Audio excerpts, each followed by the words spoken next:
Can you guys be really kind for once and let me get into the meeting? 2016, and the Labour Party is in chaos. Jeremy Corbyn is not resigning. Civil war has broken out between the new mass membership who joined up to support the veteran left-winger and the party's MPs who want him gone. He has now lost the confidence of the vast majority of his colleagues, and I think that makes his position untenable. I think it'll be really important that the entire Labour Party unite against Jeremy so we can once again become a credible opposition and a party of government. Clear about this. At Westminster, the Tories can't believe their luck. Did she actually know what... It's time to put the opposition out of their misery with an electoral wipeout. I have just chaired a meeting of the Cabinet where we agreed that the government should call a general election. Morning, bit about me for your commute. I want to know what it's like to be a politician when your party is facing an election it can only lose. Have you written to me since I've been the MP? No, because I think you're all rubbish. So I'm going to spend the next few months with a handful of Labour's MPs. It has been unbelievably challenging and frustrating because I don't believe you can be a leader if no one's following you. As they go through the most extraordinary period in the party's recent history. Oh my God! Oh, that's unbelievable! Thank you, Islington! Thank you very much!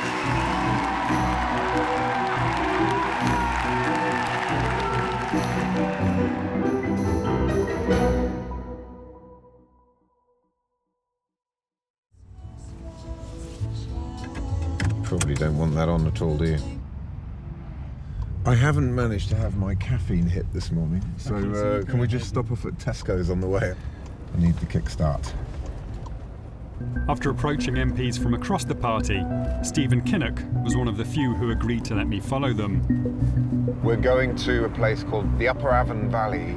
The main population centres there are coalfields villages, so villages that were effectively created around the coal mines, and those coal mines no longer exist.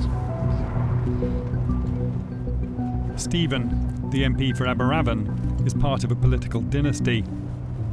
I was born in Tredegar, and then we moved to London, but came back to Wales a lot because Dad was an MP, of course. I've always felt that I would come back, you know. We're up at the Miners' Hall, aren't we? So this is the sort of generic leaflet that we're handing out. So yeah, you're looking very strong and stable there, Stephen. That's absolutely fine with me if that's the message that it's sending.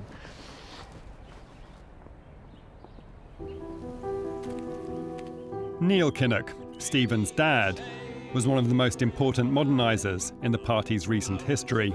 And traitors sneer, we'll keep the red flag. In the early 80s, Labour was in the wilderness. Neil won the leadership and went to war with the hard left who had taken control of the party. I'll tell you what happens with impossible promises. You start with far-fetched resolutions, and you end in the grotesque chaos of a Labour council hiring taxis to scuttle round the city, handing out redundancy notices to its own workers.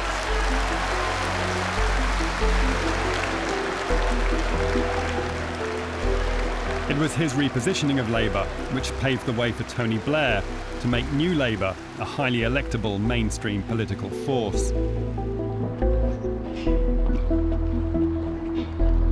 So you'll be voting on the 8th? You'll be voting Labour? Vote for your dad. Oh, yeah, well... You know why he never got rid of it? Yeah, well, we've got lots of unfinished business with the Tories, so I'm hoping to finish it. Bloody right. Too right, mate. All right, thanks a lot. I'll just pop these through. I'll pop you some propaganda through. Yeah, lovely. All right, thanks a lot.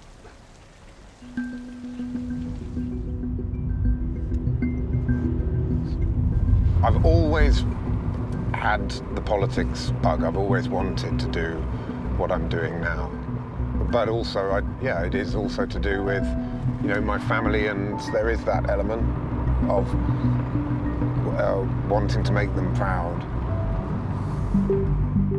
Stephen seems to be continuing his dad's fight, and the impending election defeat should at least kill off Corbyn. it looks at the moment like the 8th of June is not going to be a good night for us. If a party fails after 7 years in opposition to make good forward progress at an election, then the leader has to take responsibility for that. And, you know, on the 9th of June, Jeremy's going to have to take a long look in the mirror and decide. And, you know, it'll be a tough personal choice for him, I'm sure. You know, that's something which only Jeremy can do, and only Jeremy should consider and reflect on. Some Labour MPs actually see this election campaign as a chance to get rid of Jeremy Corbyn. Just a general thought on Labour's performance so far. Labour MPs will talk about voting for their local MPs. They will, wherever possible, not talk about Jeremy Corbyn. How do you feel about your job prospects when the Conservatives are 21 points ahead of you? We're not in a strong position in the polls. We've got 7 weeks of a general election campaign, so there is a big challenge ahead of us. It looks like the Conservative Party is heading for a decisive victory in next month's general election.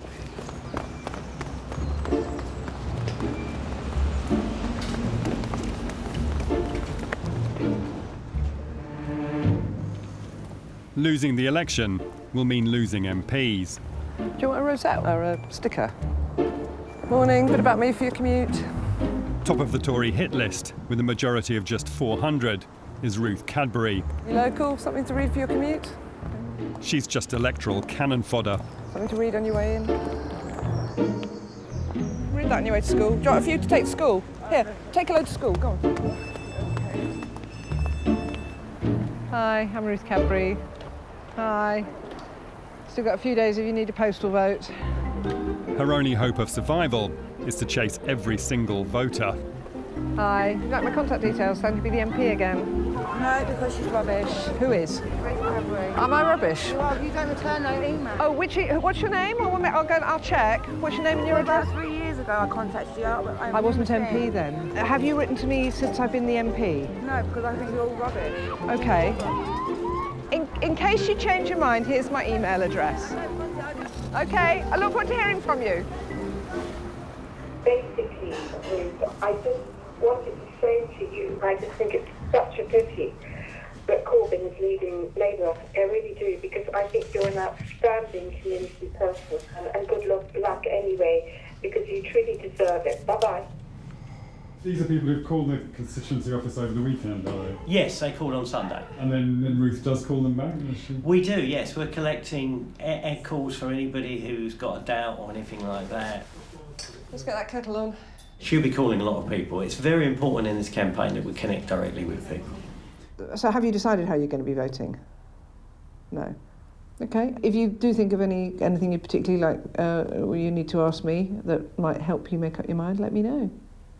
Okay. Cheers, Paul. Okay, bye. It's a hard slog, isn't it, getting those votes?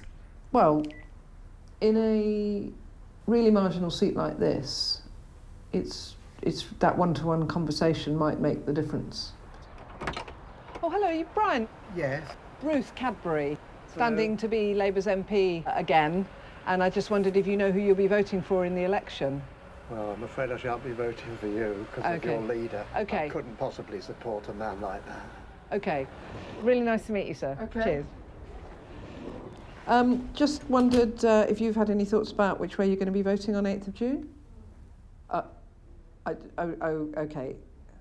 With Corbyn at the top of voters' concerns, Ruth has a unique message. Vote for me, and I promise to get rid of him. I've got more chance of influencing what does happen in terms of the leadership by being an MP than by not being an MP, even as and when there is a challenge. Okay. All right. Okay. Cheers. Okay. Bye-bye. He has always been a Labour voter, and I think he feels let down, it's putting it mildly, at the mess the party's in at the moment.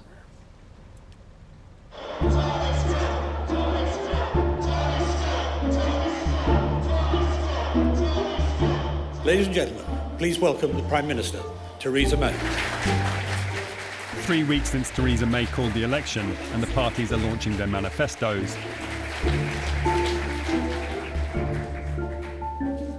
Thank you very much. Today, as we face this critical election for our country, I launch my manifesto for Britain's future. Jeremy Corbyn goes to Bradford University to unveil his. Here, among this audience, there's little sign of the negativity toward the Labour leader I've been hearing on the doorsteps and in the media.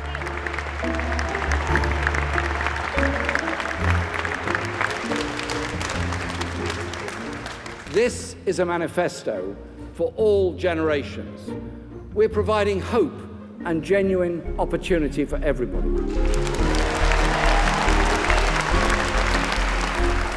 Labour will scrap tuition fees, lifting the debt. Leading the Jeremy tribute today is Sarah Champion, the Shadow Minister for Women and Equalities. Please say thank you to your next Prime Minister.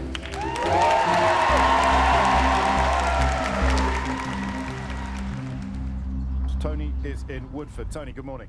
Okay. How can Labour be trusted with any... As a Shadow Cabinet Minister, Sarah is frequently asked to go on the media to offer strong support for Corbyn. OK, so who is standing on our behalf? Who's doing it? The Labour press office are trying to persuade her to sing his praises at the leader's TV debate. OK, what my diary's on my phone, so I need to hang up from you. Have a look and I'll get back to you, because I know that tomorrow is a busy constituency day, because I had to bump everything from today into tomorrow as well, and I'm not sure what I've got and how much wiggle room I've got. All right, thank you very much. That's what you say to everyone.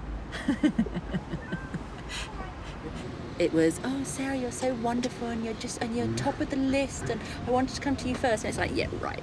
You know, you've gone through 15 people and you've given them all the same spiel. I mean, it's... Yeah. I'd respond better saying, Sarah, we're desperate and you're close, can you do it, please? Somehow, Sarah has managed to stay above the Westminster warfare between the Parliamentary Party and the leadership, but she hasn't escaped unscathed.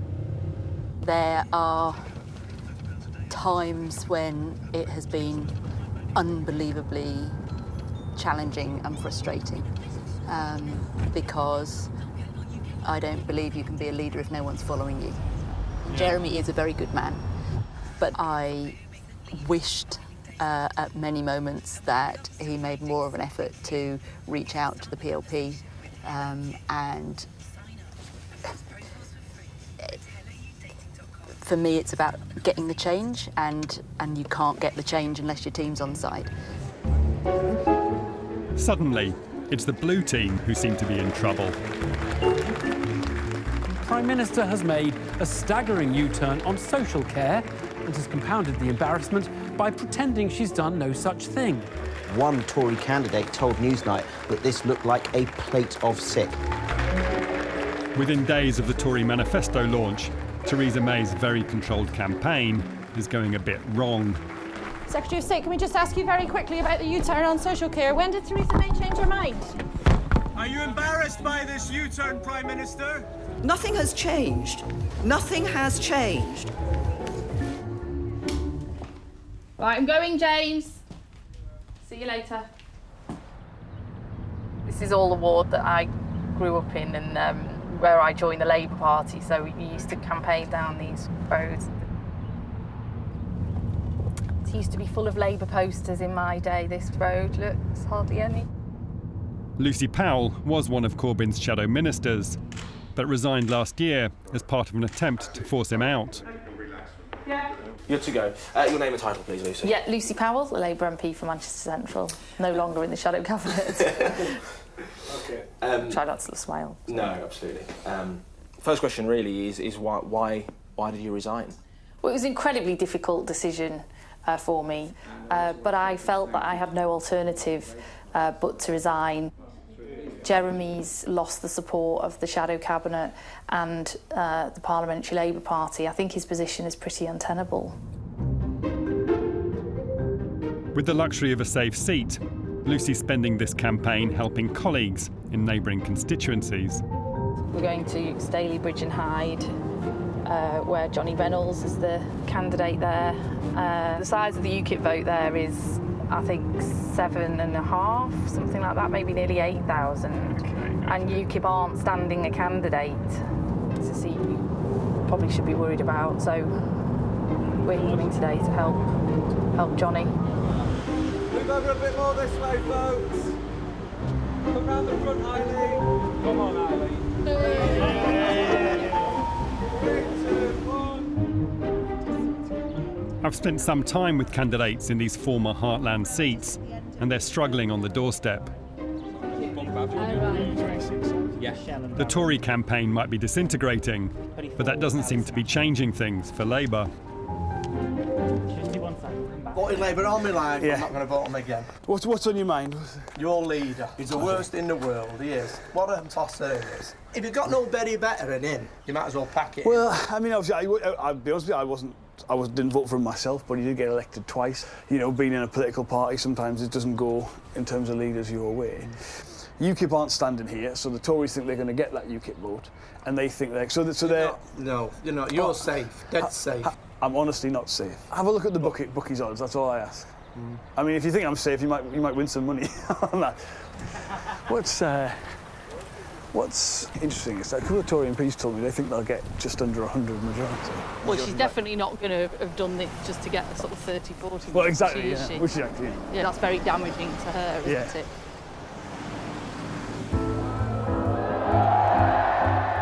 Labour seems to be running two different campaigns.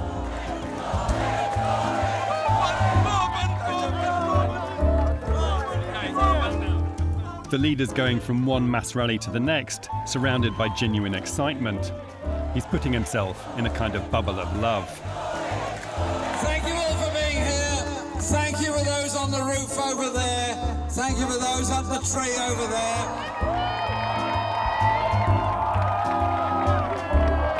Ours to win on June the 8th. Is that okay? We will.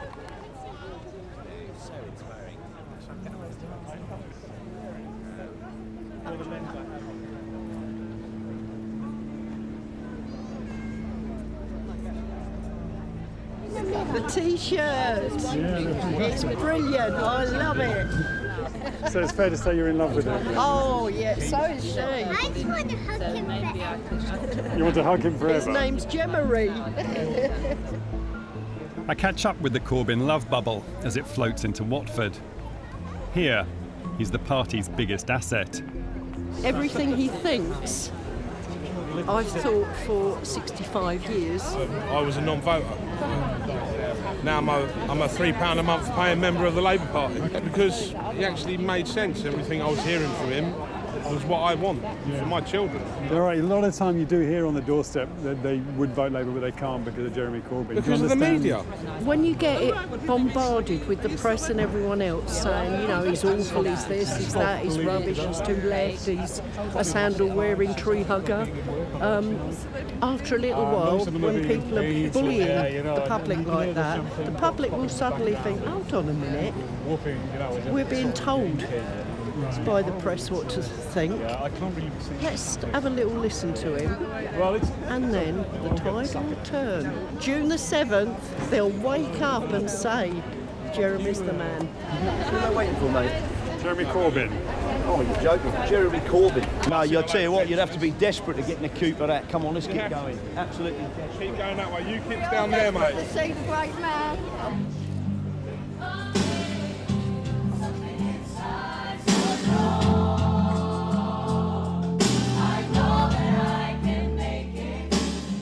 This feels more like a congregation than a political audience. It's a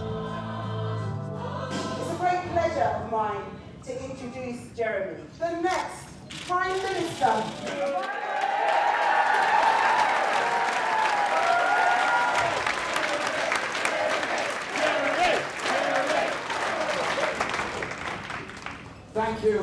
Thank you so much, all of you, for being here today. The shadow cabinet play the roles of loyal disciples.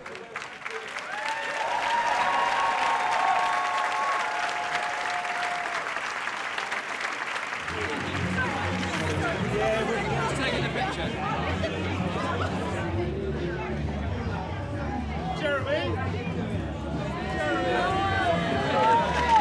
Thank you so much, Jeremy. Sorry. Give him a kiss. How do I spell that? Czarina. Tsarina. It's the Russian spelling, I believe, for princess, and she is a little princess. So, a lovely book for your future. Okay? Their future depends on you winning, my friends. Oh. How he's talked to her. God knows what she was giving it in the year. Good luck to you for the future, that's what it says. Good luck for you in the future. Brilliant. Thank you very much. Thank you very much, ladies. Bye. Thank you. I mean, it's the first time I've been sort of properly inside the Corbyn bubble. Okay. What is it like being in the middle of that?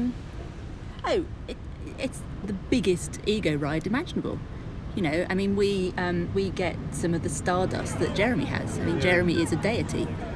Those people there today have put all of their hope and trust in him. And to be in that environment, I mean, it's intoxicating. And it's exciting, and you know, complete strangers wanting to have a selfie with you, and it's like, whoa. So you get really caught up in it. I mean, you're just sort of lying back into it and being swept along with it. And of course, my ego is flattered. Yeah. But it's just a game, isn't it?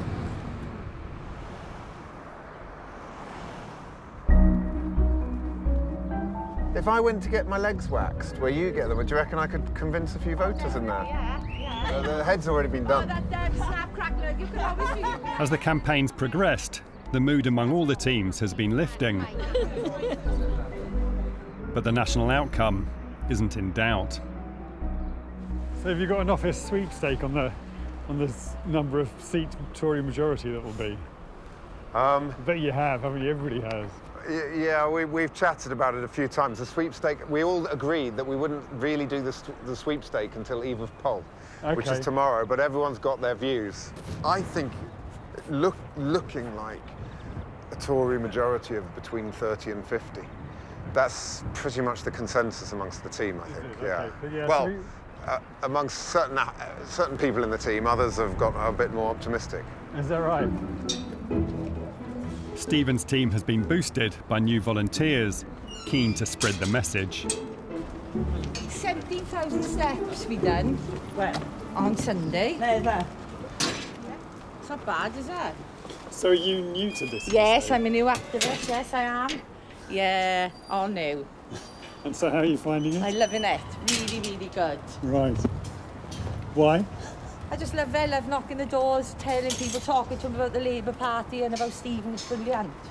Okay. I've never done it before. I didn't think I could do it. But I've been trained well, haven't I, Jen? Oh, you've got some excellent. So you're a fan of Stephen's then? Is that what brought you to it? Yes, he was, yeah. And Jeremy Corbyn as well. Huh? And Jeremy Corbyn. Okay, there aren't many people who are a fan of Stephen and Jeremy. Yeah, I'm a fan of both. You're a fan of both. So you're nearly there, maybe? That's right, yeah. Been a long slog. We've had touching 3,000 conversations now, just under 3,000 conversations. So we think we've knocked about 10,000 doors. Yeah. Thank you very much. The most important thing with any campaign is to get to the end of it and feel you've done pretty much everything that you could. Is there a risk that Labour lose the election, but they don't lose badly enough to unseat Corbyn? This idea that it's somehow okay to only lose by 30 seats or 40 seats, I simply don't understand. That is the logic of a loser. That's not the logic of a party that believes that its rightful place is in government, not in opposition. We should be winning this election, and anything less than a victory is a failure.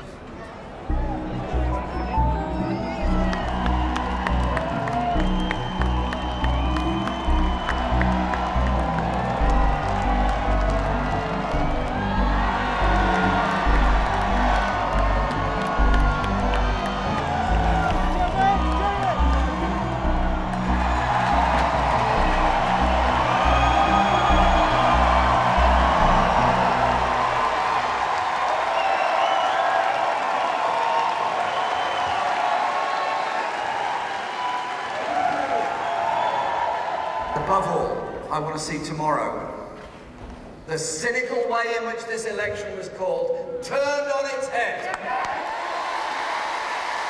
on its head, but we elect a Labour government, and we elect a Labour government tomorrow. Thank you, Islington. Thank you very much.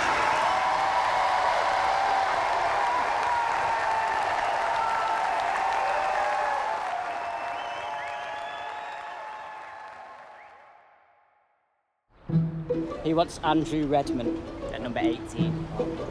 Go on, Richard, take one for the team. Whatever happens tonight, Lucy Powell will hold her seat in Manchester, so she's with her team in the nearby battleground of Bury South. I'll just stick this in the door. Can you remind them to vote later? It's election day today. Do you know what that means? Yeah. So it's either Theresa May or Jeremy Corbyn, yeah? I want Theresa. Do you? My dad does. Really? Your mum and dad want Theresa May? Well, I want the other one. I want Jeremy Corbyn. Well, someone told my dad that one of them wanted to get rid of the nuclear weapons. Oh, I see. Right. Okay. So we're not voting for him. Okay. Well, you let them know that I was in the area anyway. All right. Okay. Nice to meet you. For polling day, Stephen Kinnock is unveiling his secret weapon. Fantastic. This is going straight to number 10. Straight to number 10. Have a smile. Ding, ding. All aboard for a Labour victory. Just make sure you're not running off. Hey, that would not be a good look, would it?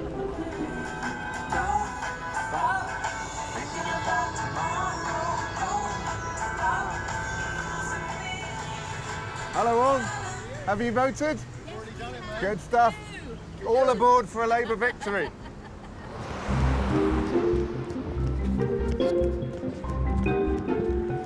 He just wants a couple of leaflets. Ruth Cadbury is using more conventional ammunition. So that's my general leaflet, and that's Sure. a little bit about school cuts in Hounslow. Sorry, left before the bridge? No, right. Right, up there, yeah. Like many candidates around the country, Ruth is finding a sudden surge in the number of volunteers who've turned out to campaign for her. Hiya, you all right? Yeah, How's it going? Harpreet. Harpreet, yeah, we met before, haven't we? No, we haven't. No, have we not? Okay, well, thanks for coming. Hiya. Hello, hi, I'm Ruth. Where have you come from? I come from Islington North. Fantastic. And where are you from? I'm from Hackney North and Stone. Oh, brilliant. Where have you come from? Chiswick. Fantastic. Kingston. I'm Finsbury Park. Oh, brilliant. Wow. Come all the way over here. Fantastic. Thank you. I'm just amazed, touched, overwhelmed with how many people we've got coming over to help us from all over. There's a Tory, a sad Tory on his own. Oh, yeah. Stephen's getting a visit from some political royalty. This is Camilla. That's Steph, his wife. His daughter and wife Hella, who just happens to be a former Prime Minister of Denmark. Rob, this is Hella. This is Ollie. Great to see you. Hold me tight, please. As well as his parents, Neil and Glenys. What do you reckon? This is fantastic. Terrific. Right, let's have a photo then. This is the red bus that doesn't tell lies. This is the bus of truth. Oh, it's an RMT1 as well. Oh, I love it. I'm loving this. I'm loving the pose. Look at that. Yeah, look at the pose. Absolutely. At local party HQ, the tensions hidden in Labour's campaign are being revealed. He's made, I think, fundamental errors. We all wish that he was more popular as a leader. But if you give him a chance, I think he's a wonderful leader. I have voted for Jeremy Corbyn I twice. paid 25 quid to vote for In the him. membership election. I think he's in the great. leadership election. I think And he is. effectively, I voted for him again today. What I do think is that him as leader has masked some of the other problems. Divided parties don't win elections. That's true. Jeremy Corbyn and his team done a damn sight better than Ed Miliband did in 2015. And if 172 MPs, right, could have swallowed their pride 6 months ago and got behind that man, it would be a different bloody story today. You would have walked it today otherwise. With minutes to go until the close of polls, Ruth is in a kind of manic campaign overdrive. most normal people don't expect people on their doorstep at 20 to 10 at night. Hello, Dolores? Yes. Ruth Cadbury. Calling about the voting. Hi, sorry to call so late. You did? 2 votes. 2 votes for Labour? Yeah. Oh, well, fantastic. 2 votes for Corbyn. 2 votes for Corbyn, Yeah. OK.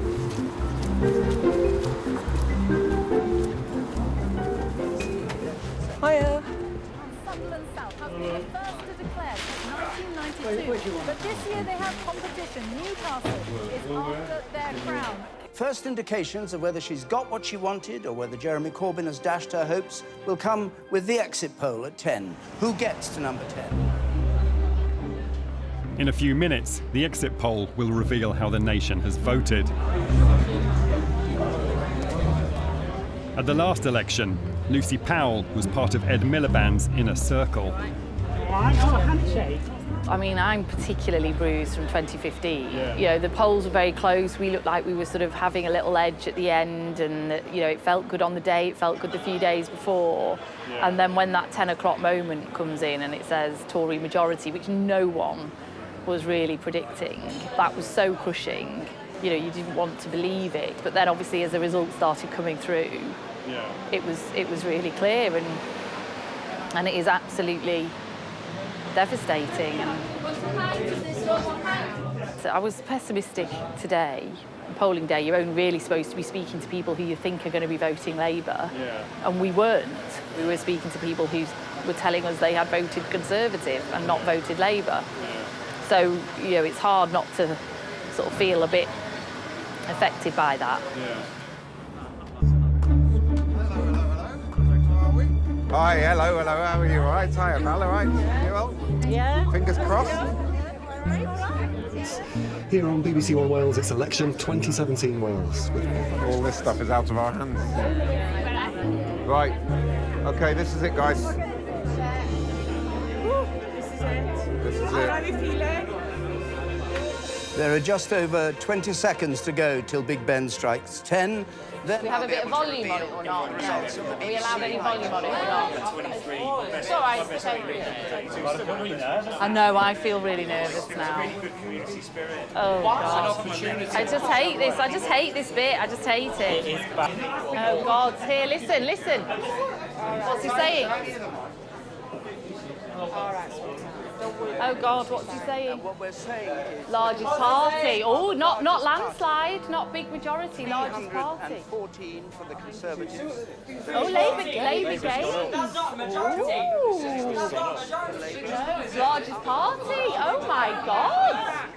Oh, my God. God, that's unbelievable. At 30 seats gained. Amazing. Oh, my God. And what we're saying is the Conservatives are the largest party. Note, they don't have an overall majority at this stage. 314 for the Conservatives. That's down 17.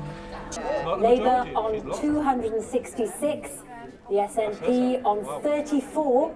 Wow. Lib Dems on 14. We are predicting, therefore, that the Conservatives will be the largest party, but astonishingly short of an overall majority. Let's just run through those numbers once again. Wow. Incredible. Yeah. Looking at a hung parliament if that turns out to be the case. Labour on 266 Jeremy Corbyn's party. I'm not sure what Stephen's face is revealing here, but perhaps he's realising the Corbyn-free tomorrow he's been thinking about might never actually come. The Prime Minister called this election because she wanted, as she put it, certainty and stability. And this doesn't seem, at this stage, to look like certainty and stability. If this is right, that is phenomenal. At the end of the day, 10 DUP and 3 Sinn Féin don't turn up. Any party wanting to form a majority government, so guaranteed to be able to get its budget through, get its programme of government through. The only way she can move on those figures is with the Ulster Unionists and the DUP. May is gone to sleep with this. Yeah. Or anything like it. With anything like this, May is gone. She'll be gone in the morning. She'll have to go in the morning. She will. She's lost seats. She's lost seats. Has she lost seats? Has she lost seats? Yes, Has she lost seats? What was she on before? She was on 331. Right. So they've lost 15. They've lost 15. Oh my God. Well, it's still very perplexing, Steve. Yeah. Well, it's reasonable and sort of, you know, it's a lot of common sense mainstream Labour policies in the manifesto. Yeah. Hi. Hi, guys. All right. All right. Cheers. Okay. As one of Corbyn's arch critics, the assembled media at the count are keen for his response to the exit poll. Where should we go then? Through here. Just do a quick BBC Wales. Just get excited about it. Sure. Actually, after you've done this little bit, Okay. would you mind just giving us a minute or two? Yeah. What's your opinion on the Yeah, okay. All right, no problem. Yeah, we'll do. Sky one, same with them. Yeah, okay, I might as well. Yeah. Stephen's typically keen to oblige, but Denmark's ex-Prime Minister smells danger. I don't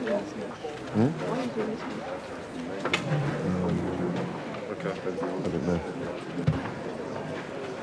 What are you going to say? Let's just wait. You don't know anything. You don't know the experts. So it looks like we have really good turnout here. Yeah. Which is amazing. Yeah, it won't be about this. No, but you can just say talk about this. Oh. Yeah. It looks like the turnout is up here, and maybe Right. that's the case for everywhere. I'm hoping lots of young people come out to vote. Yeah. And I'm hoping that we can get a new chance for me. Yeah. And we've got Yeah. for a positive campaign, just keep it to the campaign. Nothing. But what about you thought? Yeah, we would say this and that.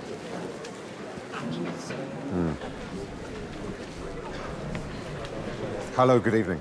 It's still early days, but it looks like a very positive result for us. We've managed to get young people to come out to vote for us. The turnout here in Aberavon looks very good as well. So all of that is very positive. But the story of tonight is that Theresa May has, with great hubris and arrogance, called a general election, and it's backfired on her in a big way. Thanks very much. Cheers, guys. Thanks a lot. I think I'm just going to take a break for a while. Yeah, actually. Yeah. Yeah. I think we'll just hold back for a bit. That's all right with you guys. Yeah. We've got a declaration coming. Sorry to interrupt you, from Vale of Clwyd, and I'll come back. Oh, I love Chris Wain. He doesn't look like he's won though, does he? But you can never tell. By the early hours, Labour are gaining seats previously thought hopeless. What, have we gained it?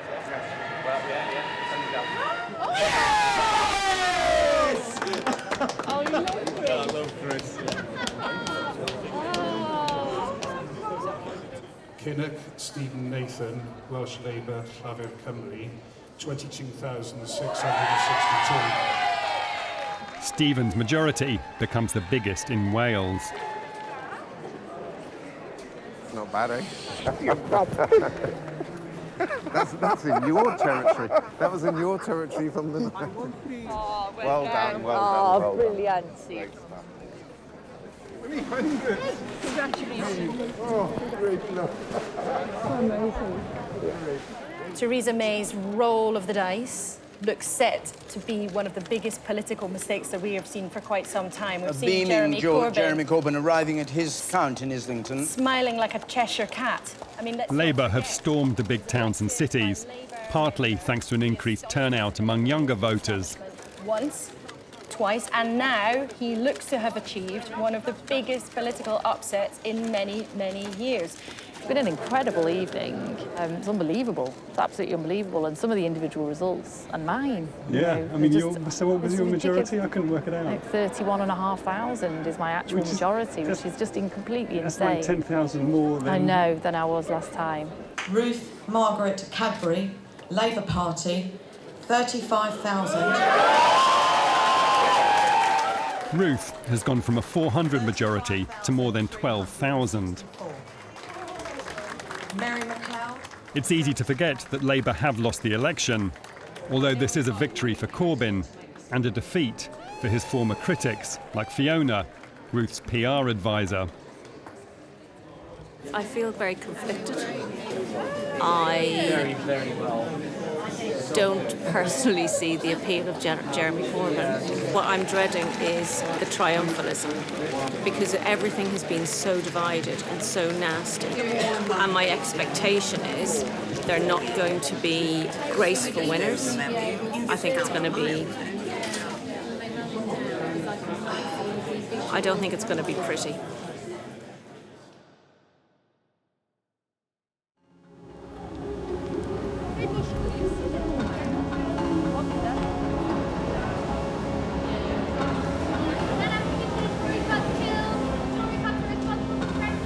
Suddenly, everything has changed.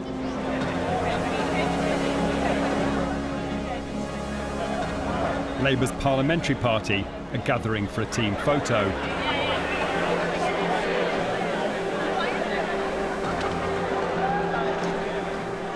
It's easy to forget that just a few months ago, 172 of these MPs mounted a coup to depose their leader.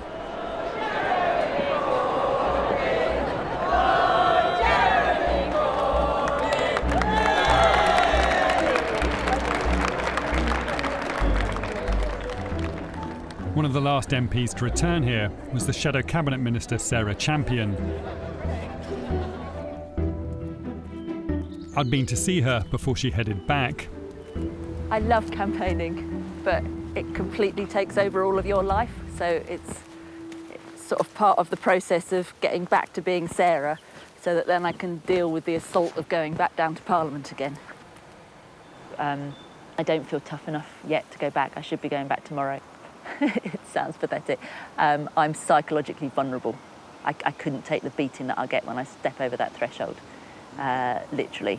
And I'd either cry or say something or do something stupid. It's not a fun place to be. Pretend you want to be here. Come on, nice and smiling. That's better. One more, please. One more. I don't know what job I'm going back to. I could be going back on the back benches. I could be in a different role.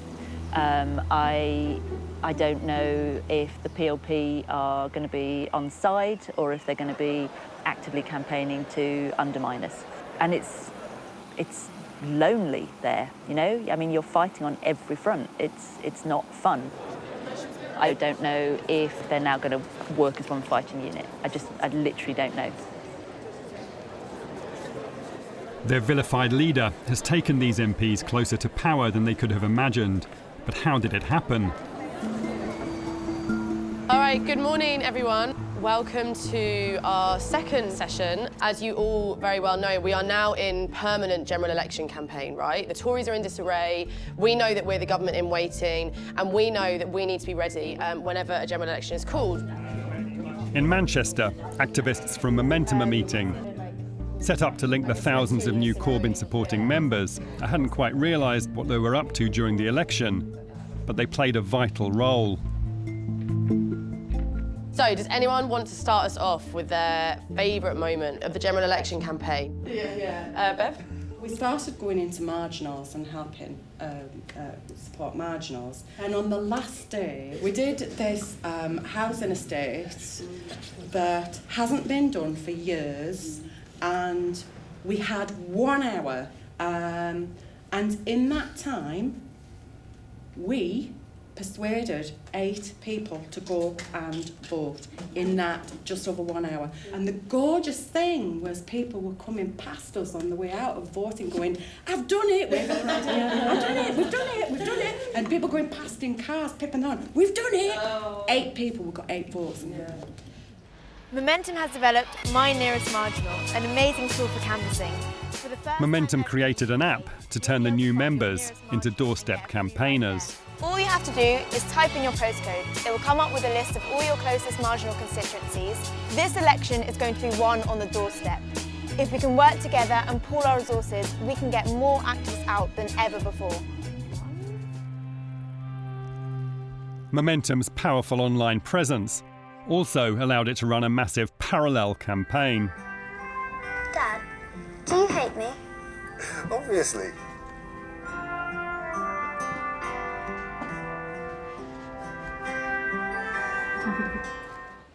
This one was one of the most popular and 7.9 million views. Wow. Which is a lot.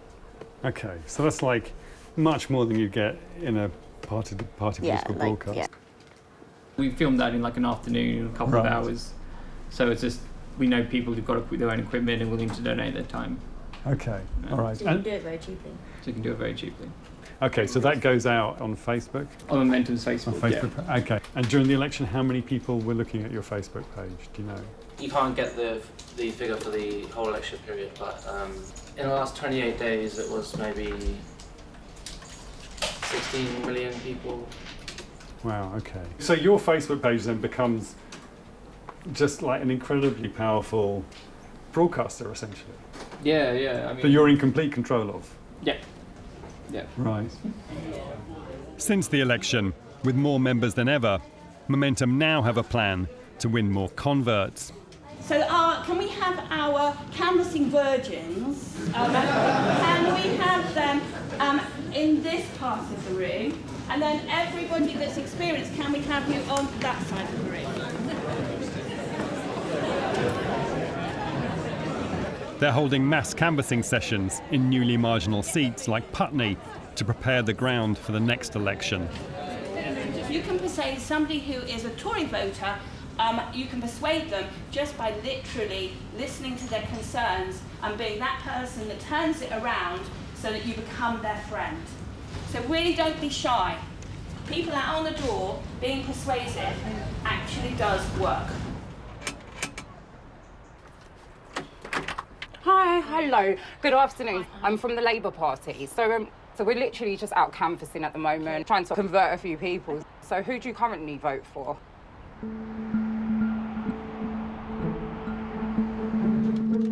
Sarah Champion has found out the hard way that the rules in Corbyn's new Labour Party are changing. Following the conviction of a grooming gang, she'd been keen to get on the media to make a point.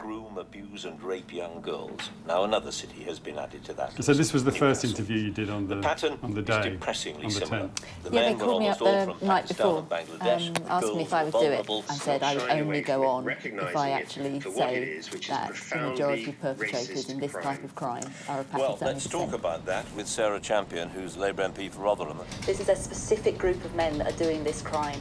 For example, on the news last night, there was a picture of 18 of the people that were convicted. There was no comment that 17 of those were clearly Asian men. This isn't racist, this is child protection, and we need to be grown up about this and deal with it. So you're happy with that? You were happy with that? Happy with that. Yeah. Stand by that. Yeah. Would say it again and again and again until people listen to me. It was when the Shadow Equalities Minister wrote an article for The Sun that she found herself in real trouble.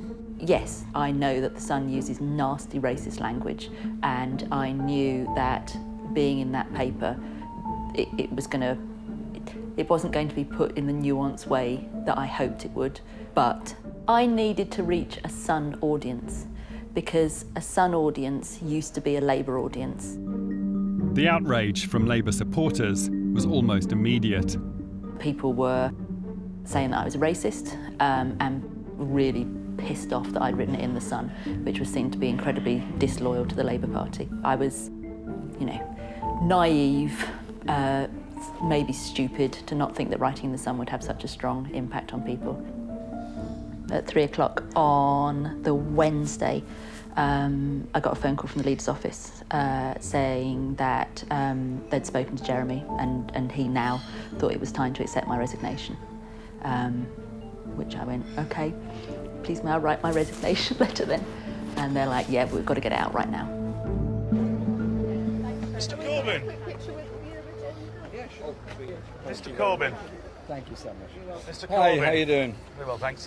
Sarah Champion, you backed her on Friday. You effectively sacked her yesterday. What changed?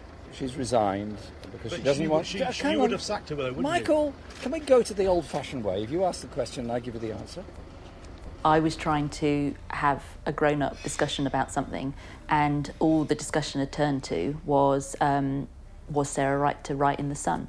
And I find it quite unpalatable that if you are a politician of one party or another, there are papers that you can or can't write in, drawn up on political lines. I find that quite a chilling concept.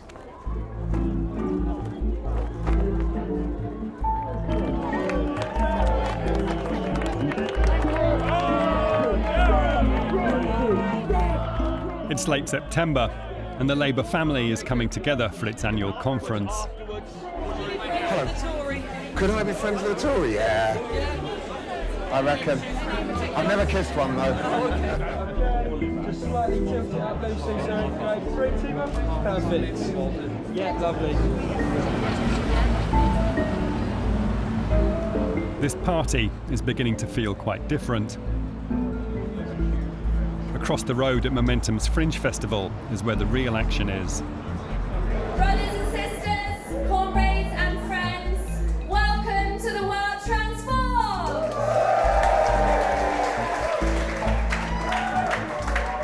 This session is called Winning Power, and you know how we're going to win power? Partly with the next Prime Minister of this country, the absolute boy, Jeremy Corbyn!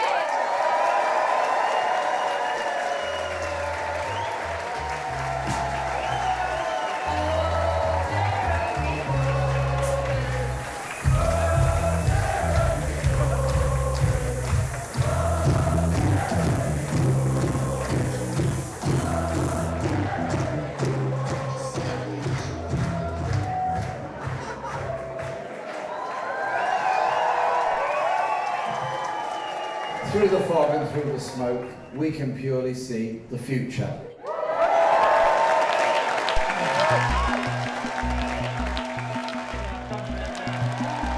Over in the main conference, Momentum are also setting the agenda. Of the 1,100 delegates, more than 800 are members or supporters. MPs like Lucy Powell are being marginalised and are having to jostle for a seat in the hall. It seems Corbyn's former opponents aren't really wanted here. Momentum are asserting their influence at every level of the party. We've just had a series of AGMs in my constituency at a ward level, and in some wards we've had groups of people turning up who've never been to a single meeting before and have come along with a sort of training manual from Momentum about how to oust local committed community activists. And I just find that, you know, weird and horrifying, actually. I think they are being mobilised by saying, well, all the establishment, all the existing people in the Labour Party are against Jeremy and we need to sort of cleanse it and take it over to sort of create this more pure movement, and that's not going to be a good thing for us on it by any measure, certainly not electorally. When I started filming with Stephen, I'm pretty sure he saw himself as a future leader. David, how are you? Are you well? Yes, are you? Well, yeah, enjoying it. See you soon. Politics, though, can be brutal. In 1983, this was the scene of a piece of theatre that forever undermined his dad's attempt to be taken seriously as a future Prime Minister. Now that sort of thing is just not supposed to happen. And even as Mr. Kinnock put the best face on things, he was wondering whether, wet feet and all, the cameraman might choose to use those shots that were a little more dignified. There's going to be an appeal to your better nature now, lads. Yeah, I'll try not to fall over. Yeah, I was going to say, you know why I want to take you. Yeah, I know. But the thing is, I'm not walking with my mother, and it was actually her fault that the fall happened because she was wearing a new pair of suede boots. Really? Yeah, and so the sea started coming in. Hi, how are you? All right, yeah, good to see you. Obviously, she had to choose between saving her suede boots or pushing Dad in the sea. So it was a no-brainer, really. And after you do, you will be.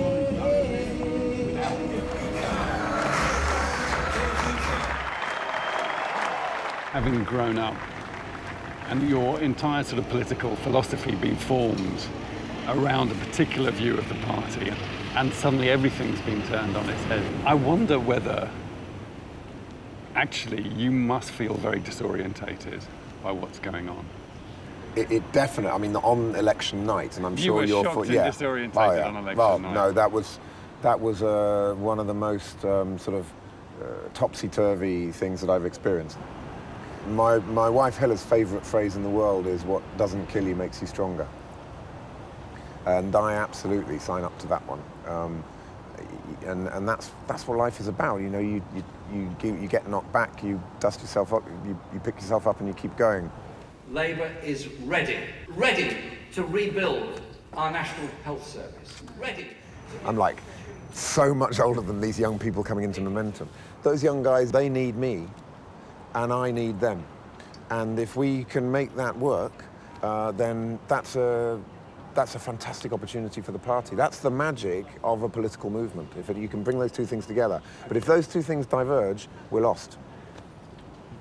So you can sit here and say, we need them, they need me. Would they say that they need you?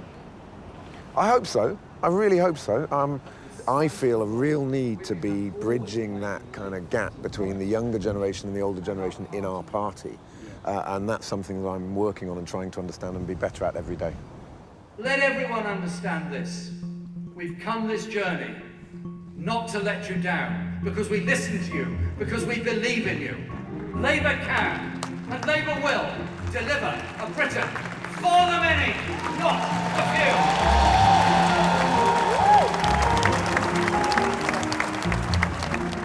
None of the MPs I've been filming with were in the hall for the leader's big speech.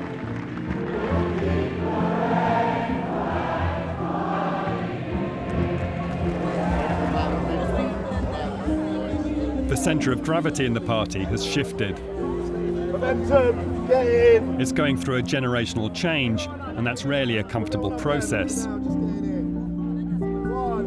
But renewal is essential to survival.